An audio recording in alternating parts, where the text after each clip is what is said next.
ओम शांति। 28 तारीख की बाबा की मुरली।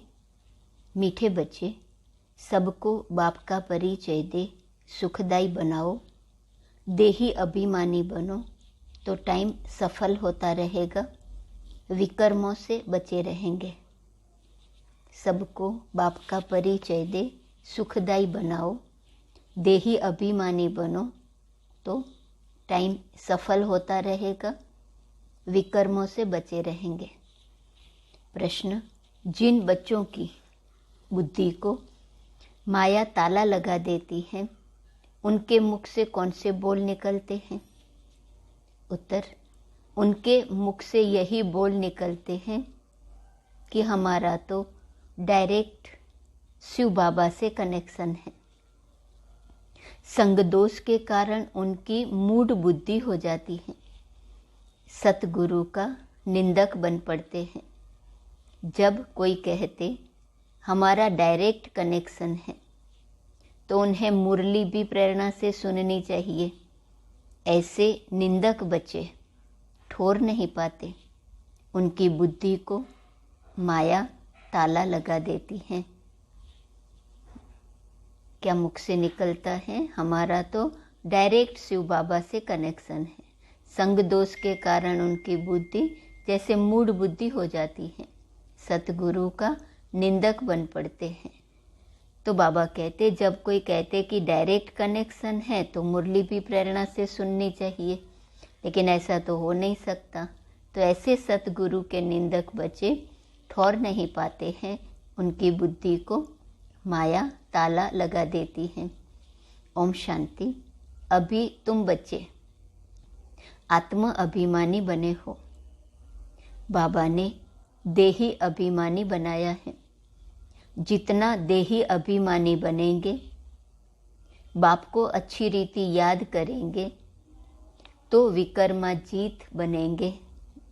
सार में भी बाबा ने कहा ना, सबको बाबा का परिचय दो, देही अभिमानी बनो तो विकर्मों से बचे रहेंगे। अभी भी कहा, जितना देही अभिमानी बनेंगे, बाप को अच्छी रीति याद करेंगे तो विकर्माजीत बनेंगे। देह अभिमानी बनने से विकर्म भस्म नहीं होंगे और ही जास्ती विकर्म होते रहेंगे। फिर नतीजा क्या होगा? एक तो सजा खानी पड़ेगी और पद भी भ्रष्ट हो जाएगा। बाबा से कोई भी पूछ सकते हैं कि बाबा, अगर इस समय हमारा शरीर छूट जाए तो भविष्य में हम किस गति को पाएंगे? मौत तो सामने खड़ा है। ब्राह्मण कुल भूषण को तो बिल्कुल दुख नहीं आना चाहिए। उनको कहा जाता है महावीर। शास्त्रों में तो स्थूल रूप में बातें ले गए हैं, यह तो ज्ञान की बातें हैं। तुम बच्चे जानते हो, निराकार शिव बाबा ने आत्मा की भी पूरी पहचान दी है कि तुम्हारी आत्मा में क्या क्या पार्ट नूंदा हुआ है। बाप ही बैठ समझाते हैं। मनुष्य तो देही अभिमानी है नहीं, देही के बाप को ही नहीं जानते यथार्थ रीति से। देही के बाप को यथार्थ रीति से जानते नहीं है, इसलिए इसको घोर अंधियारा कहा जाता है। कलयुग को घोर अंधियारा, सतयुग को घोर सोजरा कहा जाता है। आत्माएं सब काली हैं, अर्थात ब्लैकआउट हैं। सतयुग में देवी देवता धर्म की आत्माएं रोशनी में थी। इस भारत में ही दीपमाला मनाई जाती है। तुम जानते हो, यहाँ हमारी आत्मा घोर अंधियारे में है, बाप घोर सोजरे में ले जाते हैं। आत्माओं को कुछ पता नहीं कि हम कितने जन्म और कैसे लेते हैं। अब तुम जान चुके हो, बाप द्वारा हमको सृष्टि के आदि मध्य अंत का ज्ञान मिला है। दुनिया में कोई भी तुमको सृष्टि के आदि मध्य अंत की नॉलेज नहीं बता सकेंगे। वह तो न आत्मा को न परमात्मा को जानते हैं। बल कहते हैं कि मैं आत्मा हूँ, परंतु मैं क्या हूँ यह कुछ भी पता नहीं। भ्रकुटी के बीच सितारा चमकता है, सो क्या? उनमें क्या पार्ट भरा हुआ है, कितने जन्म लेते हैं, यह ज्ञान कोई में भी नहीं है। बाप आकर समझाते हैं, सेल्फ रियलाइजेशन कराते हैं। कोई से पूछो कि आत्मा का बाप कौन है, कोई कहेंगे श्री कृष्ण, कोई कहेंगे महावीर। हम आत्मा हैं, हमारा बाप निराकार शिव है। एक भी ऐसे कह न सके। न तो रचयिता, न रचना के आदि मध्य अंत को जानते हैं, इसलिए उनको नास्तिक कहा जाता है। बाप कहते हैं, तुम नास्तिक शूद्र थे, अब क्या बने हो? ब्राह्मण आस्तिक बने हो। बाप परिचय देते हैं कि मैं क्या पार्ट बजाता हूँ। कोई भी बाप का परिचय दे न सके, बाप का पार्ट क्या है समझा न सके। तुम भी नंबरवार समझते हो। देही अभिमानी होने कारण अवस्था अच्छी रहती है।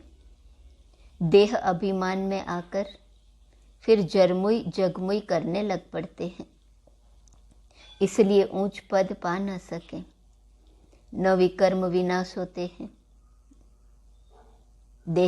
देही अभिमानी है तो अवस्था अच्छी रहती है। देह अभिमान में आ जाते हैं तो पर चिंतन करने लग पड़ते हैं। अब बुद्धि पर चिंतन में लगी हुई है तो बाबा में तो लगेंगी नहीं, तो विकर्म विनाश नहीं होंगे और ऊंच पद पा नहीं सकेंगे। बाप समझाते तो बहुत अच्छा है। जीते जी मरने का अर्थ कितना सहज है। तुम जीते जी मरे हुए हो, अपने को आत्मा समझ बाप को याद करते हो। हमारी आत्मा में 84 जन्मों का पार्ट है, वह भी जानते हो। बाप को भी जानते हो कि वह कैसे ज्ञान का सागर पतित पावन है। भारत ही पावन श्रेष्ठ था, अभी तो पतित है। परंतु पतित अपने को समझते थोड़े ही हैं। अभी तुम बच्चे जानते हो, पहले तो कोई भी काम के नहीं थे, सब मरे पड़े थे, सब कब्रिस्तान बना हुआ है। अब फिर परिस्तान के मालिक बन रहे हैं। भारत परिस्तान था, अब कब्रिस्तान है। सब एक दो को दुख देते ही रहते हैं। बाप कहते हैं, अभी तुम सबको बाप का परिचय दे सुखदाई बनाओ। देही अभिमानी न होने कारण टाइम वेस्ट करते रहते हैं। घड़ी घड़ी दे अभिमान आ जाता है। तुम बच्चों को कब दुख नहीं होना चाहिए। कोई कोई तो हास में अर्थात दुख में आ जाते हैं। कोई समझते हैं बाबा राम राज्य की स्थापना कर रहे हैं, रावण राज्य का विनाश होना है, इसमें कोई डरने की बात नहीं है। हाँ, गवर्नमेंट आदि मकान खाली कराती है तो करना पड़ता है। बाबा की याद में शरीर भी छूट जाए तो अच्छा है। सदैव तैयार रहना चाहिए। हर परिस्थिति में, कैसी भी सिचुएशन हो, अपने को तैयार रखना चाहिए। माया का वार अच्छे अच्छे बच्चों पर भी हो जाता है। कोई तो ऐसे मूर्ख बन जाते हैं, कहते हैं कि हमारा तो डायरेक्ट शिव बाबा से कनेक्शन है, परंतु ब्रह्मा के आगे तो जरूर आना पड़ेगा ना। अच्छा, घर में भी जाकर बैठ जाओ, फिर मुरली कैसे सुनेंगे, क्या करेंगे? कहते यह ब्रह्मा भी पुरुषार्थी है, हम भी पुरुषार्थी हैं। पढ़ते तो सब शिव बाबा से हैं, परंतु ब्रह्मा के पास आएंगे तब तो सुनेंगे न। प्रेरणा से सुनकर दिखाओ तो मालूम पड़े। फिर कभी कभी बाबा मुरली बंद भी कर देते हैं। ब्रह्मा से जन्म लिया और मर गया, फिर खत्म। वर्षा कैसे पाएंगे? ऐसे भी मंद बुद्धि बहुत संग दोष में खराब हो जाते हैं। फिर बताओ उनकी क्या गति होगी। सतगुरु का निंदक बने तो ऊंच ठौर पा नहीं सकेंगे। गुरु ब्रह्मा कहते हैं ना, गुरु विष्णु गुरु शंकर नहीं कहेंगे, गुरु सिर्फ ब्रह्मा ही है। तुम ब्राह्मण ब्राह्मणियाँ बने हो, तुम्हारी है रूहानी यात्रा, मेहनत है। माया किसकी बुद्धि को ताला लगा देती है तो फिर उल्टा सुल्टा बोलते रहते हैं, वेस्ट ऑफ टाइम करते हैं। अच्छा, मीठे मीठे सिकीलदे बच्चों प्रति माता पिता बाप दादा का याद प्यार और गुड मॉर्निंग। रूहानी बाप की रूहानी बच्चों को नमस्ते, रूहानी बच्चों की रूहानी बाप को नमस्ते नमस्ते नमस्ते। बाप दादा के हस्तलिखित पत्रों की कॉपी। ज्ञान के सागर पतित पावन निराकार शिव भगवानुवाच। अपने रथ प्रजापिता ब्रह्मा द्वारा सर्व ब्राह्मण कुलभूषण ब्रह्मा मुख वंशावली ब्रह्मा कुमार कुमारियों प्रति, हे बच्चों, तुमको समझाया गया है कि पतित पावन को पतित दुनिया में आकर पतित शरीर में प्रवेश करना पड़ता है। वह पतित शरीर कौन सा है? जो पूरे 84 जन्मों का चक्र लगाकर अभी अंतिम जन्म में है। पहला जन्म तो है पावन श्री कृष्ण श्री राधे, स्वयंवर के बाद फिर श्री लक्ष्मी नारायण बनते हैं। अभी वह देवताओं का धर्म है नहीं, अनेक अधर्म है।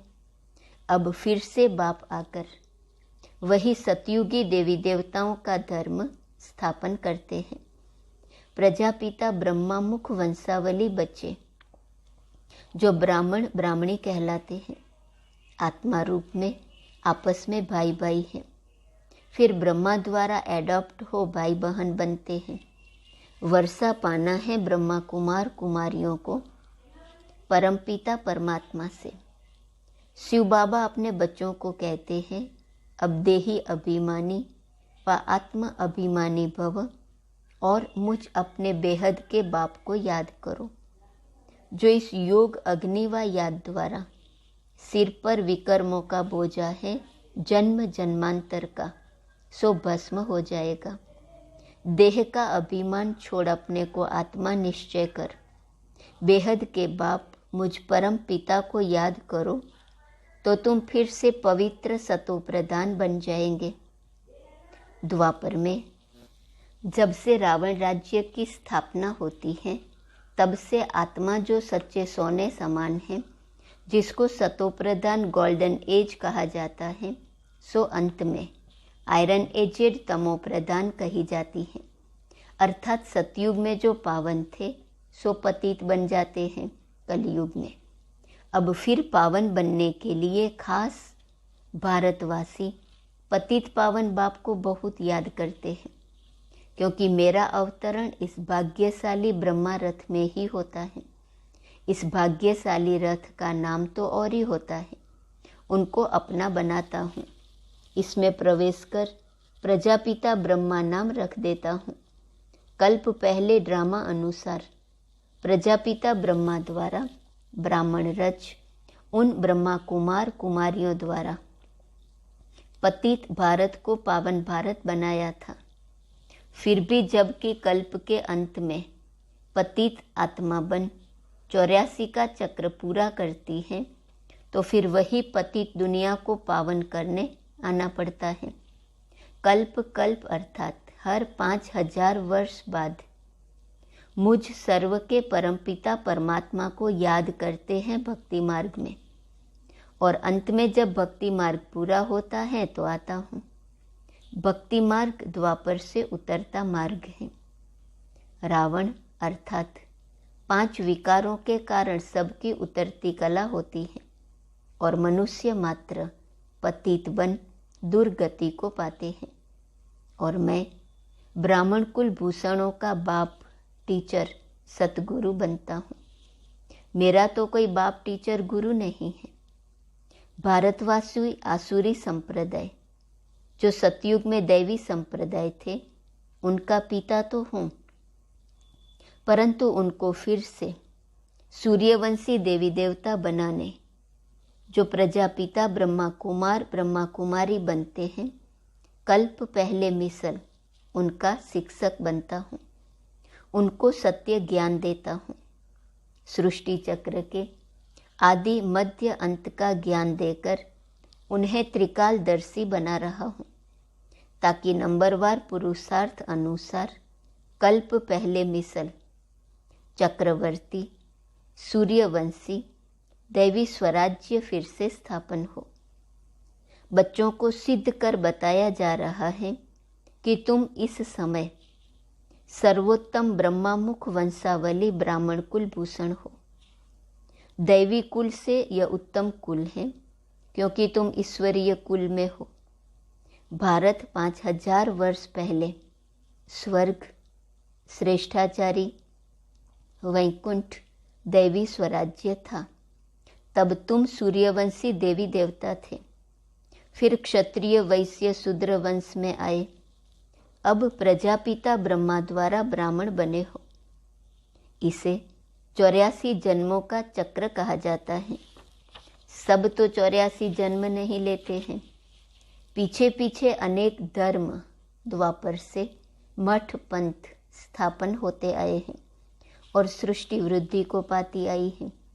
वास्तव में प्रजापिता ब्रह्मा मनुष्य सृष्टि जाड़ का फाउंडेशन है, जिसको कल्पवृक्ष कहा जाता है। गोया शिव बाबा मनुष्य मात्र का बाबा पिता है और ब्रह्मा ग्रैंडफादर है। मनुष्य सृष्टि जाड़ व जीनोलॉजिकल ट्री का पहला मनुष्य आदम व एडम व प्रजापिता ब्रह्मा है। प्रजापिता ब्रह्मा और मुख वंशावली परमपिता मुझ परमात्मा शिव से सहज राजयोग और ज्ञान सीख सुख गनेरे सोजरे में जाते हो।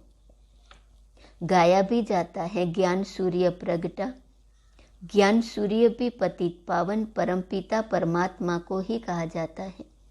तुम ज्ञान सोजरे में हो, बाकी सब अज्ञान अंधियारे में है। दूसरा, बच्चों ने ज्ञान सुना और बाबा कहा तो वर्षा मिलना ही है। एक तो बाप को, दूसरा सृष्टि चक्र को याद करना है, और तो कोई तकलीफ नहीं। बाप जानते हैं बच्चों ने भक्ति मार्ग में बहुत तकलीफ देखी है, अभी और क्या तकलीफ बच्चों को देवें। जितना भक्ति में मेहनत उतना यहाँ चुप रहना है। जितना योग में रहेंगे उतना विकर्म विनाश होंगे। कहते हैं ना, त्वमेव माताश्च पिता त्वमेव। दूसरे लौकिक माँ बाप भाई बंधु इस समय सब दुख देते हैं, यह फिर सबको सुख देते हैं, सदा सुखी बनाते हैं। अच्छा, धारणा के लिए मुख्य सार पहली पॉइंट, हम ऊंचे ते ऊंच सर्वोत्तम ब्राह्मण कुल भूषण है, इस खुशी में रहना है। स्वयं भगवान बाप टीचर गुरु के रूप में हमें मिला है, इस स्मृति में सदा हर्षित रहना है। हम ऊंचे ते ऊंच सर्वोत्तम ब्राह्मण कुल भूषण है। कितनी ऊंची बात है, सर्वोत्तम ब्राह्मण कुल भूषण, इस खुशी में रहना है। स्वयं भगवान हमें मिला है किस रूप में? स्वयं भगवान बाप टीचर गुरु के रूप में हमें मिला है, इस स्मृति में सदा हर्षित रहना है। दूसरी पॉइंट, किसी भी बात के दुख में नहीं आना है। किसी भी बात के दुख में नहीं आना है। जरमुई जगमुई में अपना समय बर्बाद नहीं करना है। जरमुई जगमुई में अर्थात पर चिंतन में अपना समय बर्बाद नहीं करना है। वरदान, विश्व कल्याणकारी बन अशांत आत्माओं को शांति का दान देने वाले मास्टर दाता भव। विश्व कल्याणकारी बन अशांत आत्माओं को शांति का दान देने वाले मास्टर दाता भव। दुनिया में हंगामा हो, झगड़े हो रहे हो, ऐसे अशांति के समय पर आप मास्टर शांति दाता बन औरों को भी शांति दो। घबराओ नहीं, क्योंकि जानते हो जो हो रहा है वो भी अच्छा, और जो होना है वह और अच्छा। विकारों के वशीभूत मनुष्य तो लड़ते ही रहेंगे, उनका काम ही यह है। लेकिन आप विश्व कल्याणकारी आत्माएं सदा मास्टर दाता बन शांति का दान देते रहो, यही आपकी सेवा है। स्लोगन: अपनी सर्व प्राप्तियों को सामने रखो। क्या सामने रखो? बाबा से जो प्राप्तियां हो रही हैं, अपनी सर्व प्राप्तियों को सामने रखो तो कमजोरियां सहज समाप्त हो जाएंगी। है तो बहुत कमजोरियां ना, वो सब कमजोरियां हमारी समाप्त हो जाए, उसकी विधि बाबा ने बताई। अपनी सर्व प्राप्तियों को सामने रखो। आज का स्वमान है, मैं अलौकिक आत्मा हूँ। ओम शांति।